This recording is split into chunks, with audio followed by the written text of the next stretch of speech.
Alhamdulillah, wassalatu wassalamu ala rasulillah wa ala alihi wa sahbihi wa man tabi'ahu wa mawala. Ashhadu an la ilaha illallah wahdahu la syarika lah, wa ashhadu anna sayyidana Muhammadan abduhu wa rasuluhu la nabiyya ba'dah. Allahumma salli ala sayyidina Muhammadin an-nabiyil ummi wa ala alihi wa sahbihi wa barik wa sallim. Qala Allah ta'ala fil Qur'anil azim wa huwa asdaqul qailin. A'udzu billahi minasy syaithanir rajim. Ya ayyuhalladzina amanu taqullaha haqqa tuqatih wa la tamutunna illa wa antum muslimun. Wa qala ta'ala fi ayatin ukhra. Ya ayyuhalladzina amanu taqullaha wa qulu qawlan sadida yuslih lakum a'malakum wa yaghfir lakum dhunubakum wa man yuti'illaha wa rasulahu faqad faza fawzan 'azima. Ibadallah, usikum wa nafsi bitaqwallah wa ta'atihi faqad fazal muttaqun. Hadirin jamaah Jumat yang dimuliakan Allah Subhanahu wa ta'ala. Kalau ada orang yang menghina Nabi Muhammad sallallahu alaihi wasallam, menghina Al-Qur'an, menghina Allah, menghina ajaran Islam, maka lepaslah keimanan dari dalam dirinya. Apa solusi untuk mengatasinya? Maka ulil amri memanggil orang yang menghina Allah, menghina Rasulullah SAW, menghina Al-Quran, menghina ajaran Islam. Dia diberi waktu 3 hari untuk bertaubat. Kalau dia menghina pada hari Jumat, maka dia masih bisa melihat matahari terbit pada hari Sabtu, hari Ahad, hari Senin. Hari Senin menjelang tenggelam matahari, maghrib azan berkumandang, dia pun dipanggil. Apakah engkau masih menghina Nabi Muhammad sallallahu alaihi wasallam? Apakah engkau masih menghina Allah? Apakah masih menghina Al-Quran? Apakah masih menghina ajaran Islam? Kalau dia mengatakan aku bertaubat, maka at-taibu minadz dzambi kama la dzambalah. Orang yang bertaubat seperti orang yang tak pernah berdosa. Begitulah ajaran Islam. Dari mulai sehitam, legam, kotor, penuh dengan kesalahan, dihapuskan sesuci-sucinya. Illa man taba, orang yang bertaubat, wa amana, beriman dengan baik, wa amila amalan salihah, beramal saleh, ulaika, mereka itu yubaddilullahu sayyiatihim hasanat. Semua dosa silap salahnya diganti Allah dengan kebaikan-kebaikan. Allah membukakan pintu taubat seluas-luasnya. Tapi begitu petang hari Senin ditanya, apakah engkau masih bertahan dengan sikapmu, katamu, cakapmu, akalmu, otakmu, pikiranmu, pendirianmu, pendapatmu bahwa engkau menghina Allah, menghina Rasulullah, menghina Al-Quran? Dia berkata dengan lantang, gagah, perkasa, jantan, aku tetap dengan pendirianku. Maka jelas orang yang keluar dari Islam, dalam hukum Islam, la yahillu damu mri'in muslim illa bi ihda thalath. Tak halal darah muslim ditumpahkan. Makna ditumpahkan, dipancung kepalanya, tumpah darahnya, jatuh ke tanah. Tidak boleh menumpahkan darah seorang muslim illa bi ihda thalath, kecuali dia melakukan 3. Yang pertama, an-nafsu bin nafsi, pembunuh. Dalam Islam orang yang membunuh maka dia mesti dihukum mati, dipancung kepala. Yang kedua, as-sayyibuz zani, sudah menikah, sudah punya istri, sudah punya suami, tapi berzina dia dengan orang lain, maka orang ini pun juga dihukum mati. Asy-syaikhu wasy-syaikhatu idza zanaya farjumuhumal battah. Kalau orang yang sudah bersuami, sudah beristri, berzina, maka lemparlah dia pakai batu sampai mati. Ditanam tubuhnya sekerat setengah badannya, semua orang yang melihat melemparnya sampai dia mati. Dan itu pernah diterapkan pada zaman Nabi Muhammad sallallahu alaihi wasallam. Yang ketiga, At-tariku lidinihi, orang yang menghina agama Islam, mencaci maki ajaran Allah Subhanahu wa taala.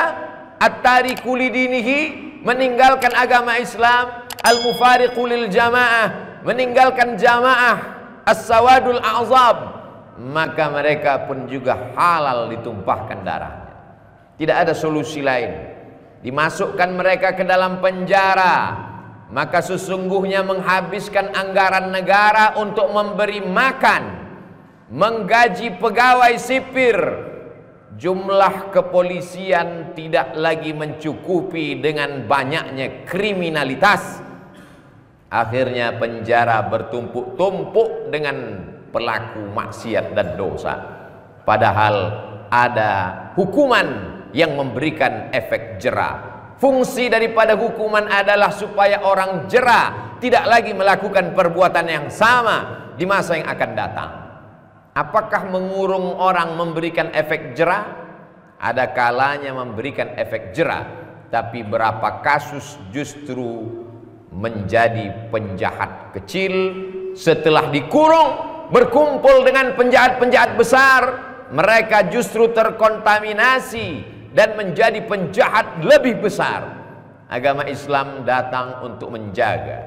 Islam ini diambil dari kata aslama yuslimu islaman, berasal dari kata salam. Salam artinya damai, kedamaian. Orang yang baik menebarkan kebaikan, itulah Islam. Manil muslim? Siapa itu muslim?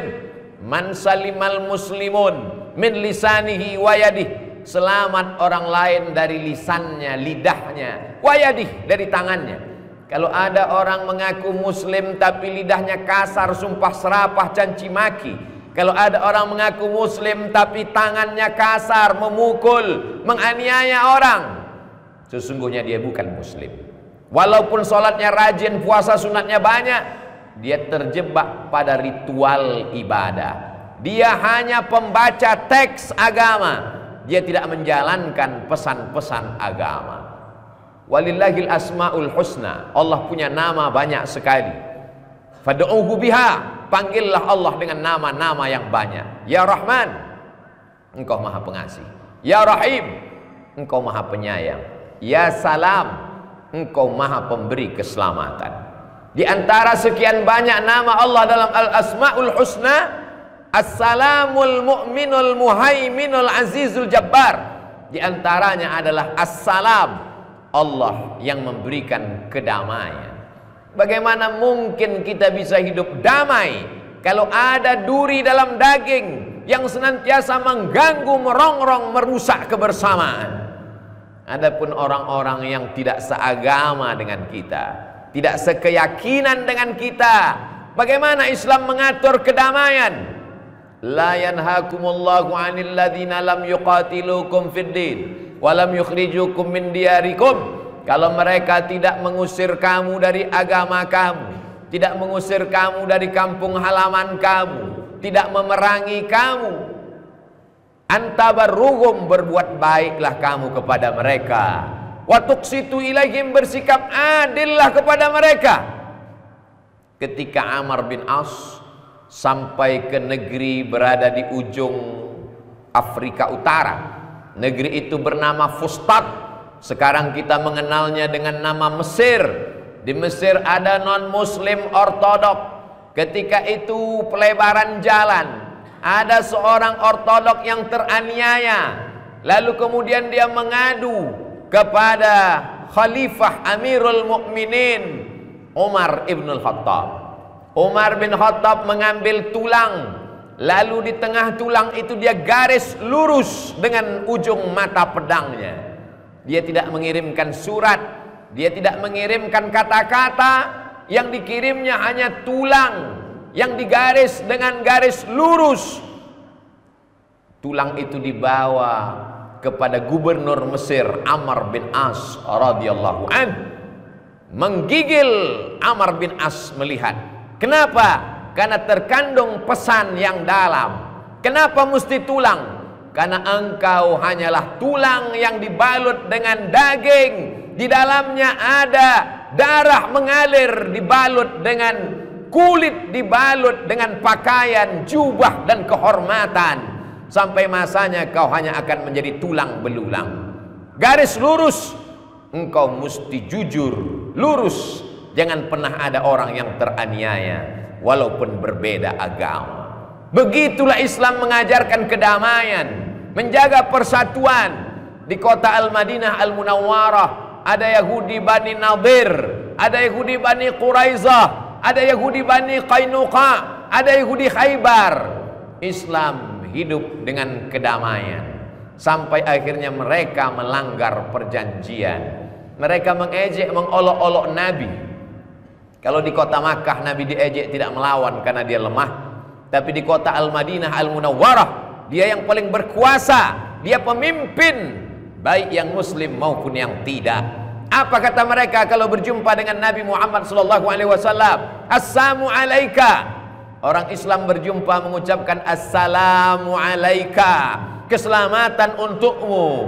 Mereka mengatakan, memplesetkan kata assalamu alaika menjadi assalamu alaika, matilah engkau. Assalamu alaika, celakalah engkau. Sayyidatuna Aisyah Ummul Mukminin membalas, waalaikumsalam wal la'nah, kalian pun juga akan mati dan kalian akan dilaknat Allah. Apa kata Sayyidina wa Maulana wa Habibina Muhammad sallallahu alaihi wasallam? Innallaha yuhibbur rifqa fil amri kulli. Wahai Aisyah, Allah suka melihat kita bersikap lembut dalam segala perkara. Kalau dirinya yang dihina, dia tidak pernah marah. Tapi apa yang terjadi ketika para da'i ulama yang dikirim untuk berdakwah sebanyak 70 orang, di tengah perjalanan mereka dibunuh, dibantai, dipancung, ditumpahkan darah mereka. Nabi mengangkat tangannya sebulan penuh. Itulah yang dikenal dengan peristiwa kunut nazilah. Nabi angkat tangannya, Allahumma al'an Bani Ri'l, Allahumma al'an Zakwan, Allahumma al'an Usayyah. Ya Allah, laknatlah Bani Ri'l, laknatlah Usayyah. Kenapa Nabi menjadi keras? Mengapa kata-katanya tegas? Karena saat itu yang terbunuh adalah orang yang membawa pesan agama Allah Subhanahu wa ta'ala. Nabi Muhammad SAW datang ke atas permukaan bumi. Lam ub'ats la'anan, aku diutus bukan untuk menjadi tukang laknat, bukan berkata kasar, sumpah serapah, caci maki. Ketika pelipisnya berdarah, ketika giginya patah pada perang Uhud tahun ketiga hijrah, datang sahabat, ya Rasulullah, setiap nabi itu punya doa mustajab. Kalau kau panjatkan doa ini akan rata mereka dengan tanah, mati mereka semuanya, akan turun laknat. Berdoalah ya Rasulullah. Nabi-nabi sebelum engkau berdoa datang angin puting beliung.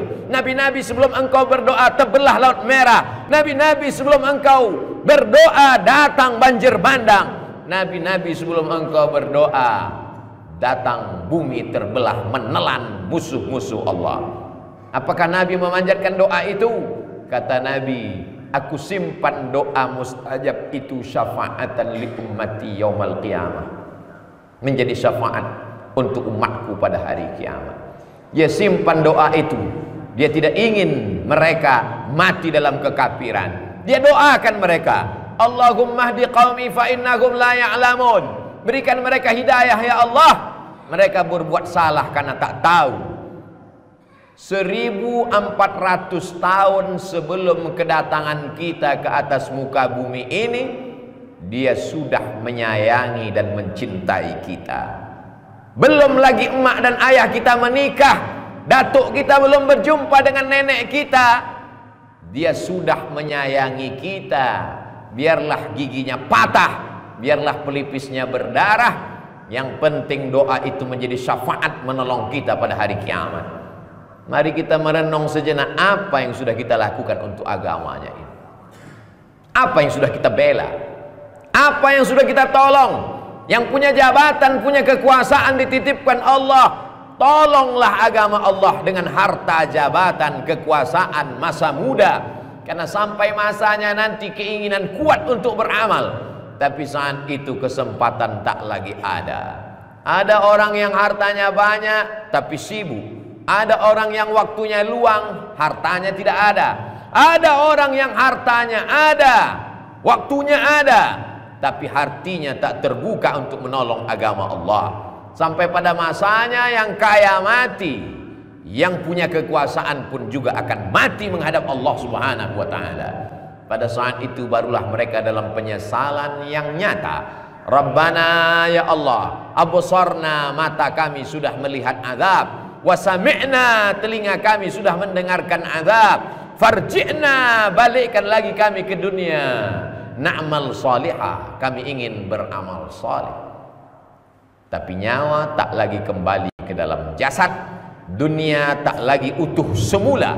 Idza sama'um fatarat, langit terbelah. Wa idzal kawakibun tatharat, planet-planet bertabrakan. Wa idzal quburu bu'thirat, semua yang dikubur dibangkitkan. Wa idzal mau'udatu su'ilat, semua anak-anak yang dulu dikubur hidup-hidup akan ditanya, bi ayyi dzambin qutilat, atas dosa apa kamu dibunuh hidup-hidup. Faman ya'mal mithqala dzarratin khairan yarah, yang sempat berbuat baik walaupun sebesar biji sawi, dia akan melihat perbuatan baiknya. Ketika raja yang paling zalim, paling aniaya, Namrus namanya, dia kumpulkan semua kayu bakar, harriquhu, bakar. Yang dibakar hanya satu orang, tidak ada yang membela dan menolong dia. Ibrahim namanya. Datanglah seekor burung pipit membawa 2-3 tetes air. Dia siramkan ke Nabi Ibrahim yang sedang terbakar dengan gejolak api unggun yang luar biasa.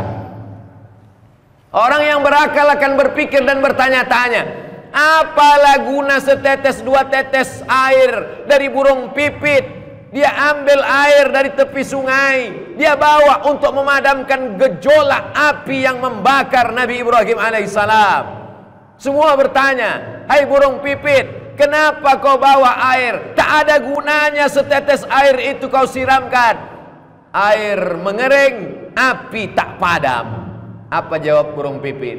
Aku hanya ingin melepaskan diri saat nanti aku ditanya Allah Subhanahu wa ta'ala. Saat kau hidup sezaman dengan Ibrahim, saat Ibrahim dibakar, saat orang baik dianiaya, apa yang sudah kau lakukan? Kita tidak hanya ditanya sudahkah kau sholat, kita tidak hanya ditanya sudahkah kau puasa sunat, kita tidak hanya ditanya sudahkah kau berzakat.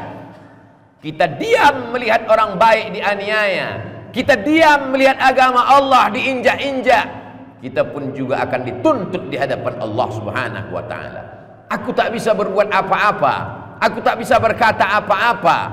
Seekor burung pipit dengan tiada daya upayanya masih sempat meneteskan 2 tetes air ke tempat pembakaran Nabi Ibrahim, tapi dia lepas di hadapan Allah. Apa yang sudah kita lakukan untuk agama Allah? Kullukum mas'ulun, semua kamu akan ditanya. La tus'alunna yauma idzin 'anil na'im. Semua yang punya jabatan, yang punya harta, yang punya nafas, yang punya detak jantung, beruntung orang-orang yang sudah mati, karena mereka tak lagi ditanya, karena jantung tak lagi berdetak, karena nafas tak lagi berhembus. Untuk apa kita dihidupkan Allah sampai hari ini? Karena Allah ingin melihat kita beramal. Barakallahu li wa lakum fil Qur'anil azim wa nafa'ani wa iyyakum bima fihi minal ayati wadh-dhikril hakim wa taqabbala minni wa minkum tilawatahu innahu huwal ghafurur rahim.